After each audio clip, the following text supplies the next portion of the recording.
2015 Nissan Rogue, cleaning out the drains for your sunroof. Per another guy, we use a piece of Cat 5 to run in the corners to begin with. Well, that was unsuccessful in our part. So we used just the sheathing of the Cat 5, so there's no wires in there. And we put this on the end of an airline, and this allows us to blow down into the corners of those. Okay, so Cat 5, just wiggle it into the corner till it stops. And you wiggle it up and down a few times, and then you pull it out. And then what we've done is I've taken just the sheathing and I'll put that down in there, and then I will blow through that.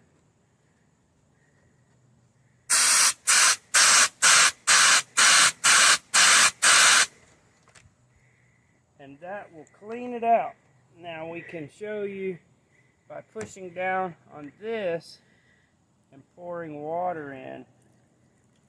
Out, you can confirm that the water runs out right behind the wheel.